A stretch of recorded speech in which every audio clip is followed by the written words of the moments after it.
So Donald Trump is freaking out today, and let me show you guys what's going on. Much of DHS runs out of money after ICE negotiations falter. And so basically then Trump goes on the war path. He's going to tweet nonstop, give crazy speeches, and basically freak out. But yeah, they're out of money. Basically, the Democrats had said, hey, if you're going to continue DHS ICE operations, you got to follow new restrictions here. Democrats sent to the White House a detailed proposal last week outlining their demands. So one, tighter rules on warrants, which I think is a good one to do. If you're going to search someone's house, get a proper warrant from a judge, right? That kind of stuff. Follow due process.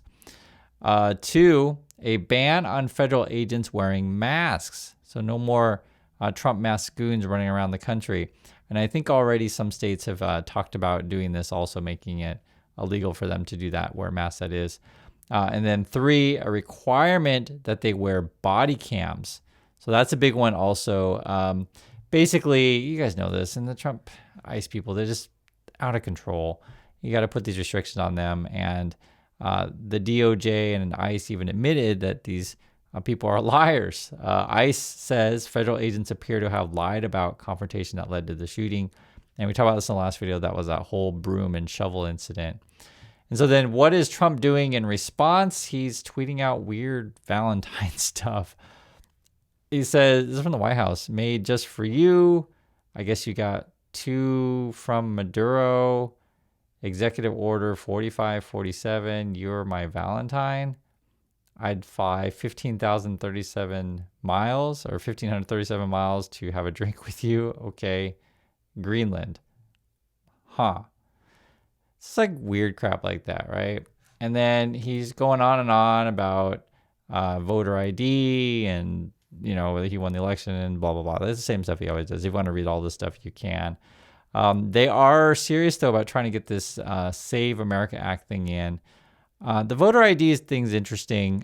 So I'm actually not fully against, you know, having people have IDs and stuff like that. But the problem is how you're going to implement it. You know, so I'll give you a simple example. Trump will complain about mail-in ballots, these kind of things. So that would actually affect me. Like, for example, so if Trump says you have to come in person to vote in an election, like, you know, I live in Korea, so that means I couldn't vote. That would basically deny my constitutional right. That kind of stuff. Or if Trump's like, hey, you have to have a certain kind of, you know, ID. And then as it turns out at the moment, I'm just giving you an estimate here. It says an estimated 21 million Americans do not have documents proving their citizenship readily available. And then 2.6 million lack any form of government ID. So if you're going to do any of these kind of things that Trump's proposing, then you would need to fund, right, to make sure that people can have their constitutional right. And that's the kind of games that the Republicans play, right? They say, oh, well, don't you like voter ID and, you know, blah, blah, blah. Or you know, don't you want to come in person and vote? It's like, well, that's it. I just gave you a couple of examples. Or another one would be like if, say, you got married and changed your name. And so then maybe your birth certificate doesn't match your current name. And so then you'd have a trouble with that, right? Like they want to rush this thing through to basically try to deny people. Another one would be students. Let's say you know, your home state is, we'll say California, and then you go to Florida for school, for example. So then in Florida, if they make, you know, voter ID the way that, say, Trump wanted to do it, they make it, well, you can't vote in Florida. You got to go back home to California and you got to do it in person, right? That kind of stuff. So it's the way the Republicans make it sound is like, oh, all reasonable people need ID. And what I'm saying is it becomes complicated because there's people all over the place and there's different types of IDs. And again, if you're going to do this, you have to fund it to make sure that you do it properly. And a lot of people could be denied their constitutional right to vote. So I know you probably have arguments with your MAGA friends about this kind of stuff, but I'm just, you know, giving an idea of different scenarios on this. Trump then, I guess they're releasing, because he wants his ballroom, they're releasing new images of the ballroom. This was interesting. So they are going to be lower than the original, because I think the idea was they wanted the ballroom to be higher than the White House, and now it's not going to be, or whatever. It's so stupid.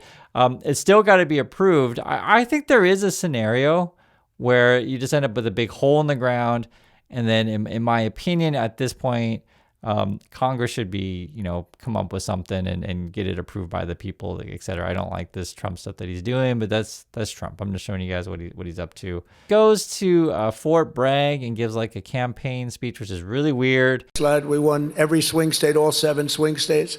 We won by millions of votes, the popular vote. The first time I won, but they say I didn't win the popular vote. I did. I won it by a lot, but they say I didn't. So every time they'd introduce Donald Trump, who didn't win the popular vote, but he, whatever. I said, I don't ever want that to happen. See, that kind of stuff. You've seen Trump before, but he just goes out and just starts talking about himself. He's a weird dude. It's what it is. But that's who he is. He's all about himself and enriching his family. And I just want to show you guys that if you're frustrated, if you're just like, can we just get this guy out of office? You're not alone. There are a lot of people who can see it, and many people are speaking out these days, and I want to show you guys some of these people. Guys, Donald Trump is the biggest slimeball alive, and I say this as someone who will benefit from his corruption. Today, Trump filed for 2 crypto ETFs with the SEC under the Truth Social Funds brand. The same day, the White House says trillions are waiting on the sideline, only days after the Treasury Secretary pushed for crypto legislation and the CFTC launched a crypto innovation panel. The crypto innovation industry will benefit massively, but there's no president who has made more money while in office pushing an agenda focused on benefiting his family's own pockets. Here are the numbers behind the Trump crypto empire. World Liberty Financial generated $1 billion for the Trumps in under 16 months, in addition to $500 million they sold to a UAE royal family firm days before the inauguration. Eric and Don Jr. launched a Bitcoin mining company, and they've earned nearly $250 million from that. Trump Media added over $800 million in Bitcoin to the balance sheet, a clear conflict of interest. And now there are 5 crypto ETF products branded with Truth Social, each collecting fees on billions in potential assets under management. Look, I'm grateful that this regulatory green light will likely help crypto holders like me.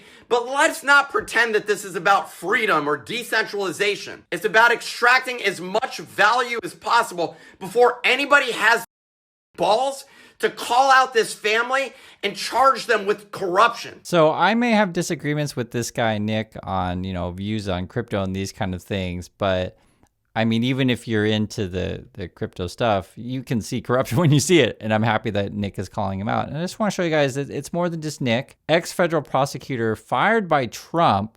Okay, so I think he worked with Jack Smith's office. Will run for Congress in Virginia. This is J.P. Cooney. So a few hours ago, I announced my candidacy for the U.S. Congress to represent the new proposed 7th Congressional District in Virginia. It's a district that's going to run through my hometown of Arlington, where I'm walking right now, where I grew up, where I returned to with my wife, Maureen, to raise our 3 children. It's a community I am so proud to be a part of.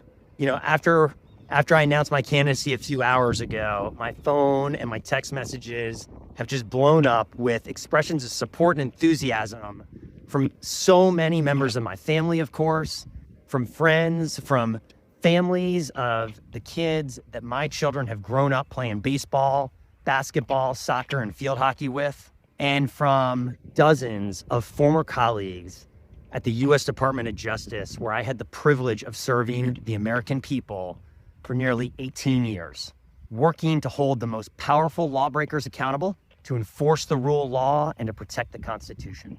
I just want to say, I think this guy is a really strong candidate. But there'll be a lot of people that are just going to come out and just like, you know what, I need to stand up for the country. So again, you are not alone. I want you to hear more of what he has to say. On being a career civil servant for as long as I was, the decision to run for public office did not come easy for me. It's not something I thought that I would be doing.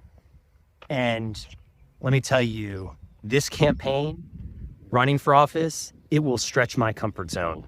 But at the end of the day, the decision came pretty easy.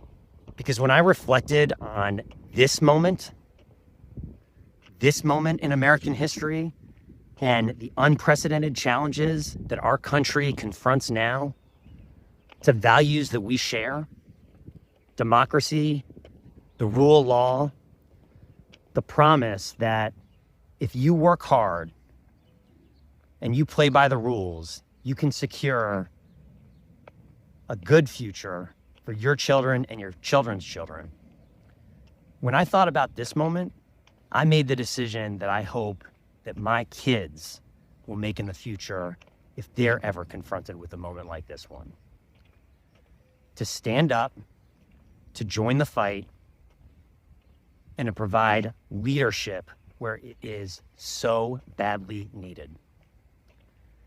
I cannot wait to get out and to meet the voters in the 7th Congressional District, to understand their challenges, to understand their hopes, and to work with them to secure a better future for our children. And I can't wait to get out there to work to earn your confidence, your trust, and your vote. It's a big day ahead right now, and it's even a bigger set of weeks and months ahead in this campaign. I can't wait for it. I hope you will join me. Let's get to it. Yeah, I think he's a really strong candidate, and I bet there's going to be a lot of people who worked in Department of Justice or worked in various agencies. It could be Environmental Protection Agency, any transportation, any number of agencies. I'd like to see, say, park rangers run, right? Because I know they got affected. Any number of people, any number of Americans. It's you see what's happening in the country, and you can't be passive on this kind of stuff. And he's just going to be one of many people that are standing up. This is Dr. Abdul El Sayed. I think he's running in Michigan, I believe, for Senate. He says, and this is from him, overturn Citizens United, ban corporate contributions, cap election spending, tax billionaire wealth. Like, you had me at overturn Citizens United. For me, this has been the biggest one, is we got to get money out of politics. Listen to, again, he's running for Senate here, Dr. Abdul. Listen to what he has to say. Donald Trump came down that hideous escalator, and he said something that was able to divide all of us against each other. He said, if you're out of a job, immigrant took your job. Out of healthcare, immigrant took your healthcare. Out of a home, immigrant took your home. We've got a better narrative. If you're out of a job, a corporation offshored or automated your job. If you're out of healthcare, a corporation figured out how to squeeze you out of healthcare. If you're out of a home, a corporation figured out how to speculate on your home. We've got an opportunity to win the future by reminding people what is really taking away their rights. And that is the way that corporate power has been able to buy and sell politicians to do their bidding. $185 billion for ICE, meant to weaponize our government against us under the presupposition of immigration. We all know that's bullshit. What could we do with $185 billion? So rather than funding that, I would rather stand up to corporations, make sure they pay their fair share, tax billionaires their wealth, and then invest in the healthcare and invest in the housing that we all need and deserve. Yeah. Not only does he get it, he also gets the solutions entirely. I'm on board with both these guys, but there's gonna be a lot of candidates, right? And I want to hear more Dr. Abdul say, and this is the first time for me seeing them, and I just want to share, because sometimes people just feel like, why is anyone doing anything? Well, they are, you can see it right here. Look, y'all, the answer to this is easy: Medicare for all. And because I've never taken a dime from Blue Cross Blue Shield or HAP or whatever else private insurance, I'm the only one up here who will say it. I think you deserve better than politicians who will tell you what you cannot have and what you should not fight for. Because look, I actually sat on President Biden's task force that helped to write his prescription drug negotiation bill. And that was good policy, but like 10 drugs a year, why can't we negotiate for all the drugs every year? This is not hard.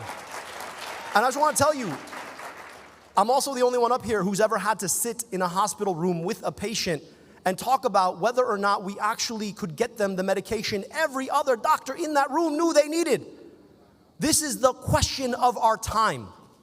$225 billion in medical debt. That's more than the GDP of half of the US states, because people cannot afford the basic things. Let's finally fulfill that promise and guarantee every single person the health care they need and deserve. Medicare for All does that. And this is also a good demonstration of the just diversity in America, different types of people, different walks of life, different states. That's the strength, right? And just, think of it this way. If in Congress or the Senate, you have some people, hey, I come from a legal background. Some people, hey, I come from a medical background. So some people say, hey, I come from a history background. Like I, study history, know the significance of stuff. Or other people like, hey, I come from a business background or energy or whatever, right? And people can come together, and they're all going to have different strengths to have a bigger synergist and basically come together and I guess you call it Voltron, make a more powerful force. But I think because of the way Donald Trump has really dragged down the status of the country and just the state of things, I think there's going to be a lot of strong candidates come midterms. And I'm actually really excited for the general election as well to see who comes out from the presidential stuff. We'll see more and more of these people. And I was thinking as we get closer and when I see, candidates I've never seen before, I'll present it because I just want you guys to always know that you're not alone. And there's other people that can see what you can see. I can see it and you can see it and they can see it also. And they're speaking out and running. So that's what's going on. I do appreciate your time and I'll catch y'all in the next video.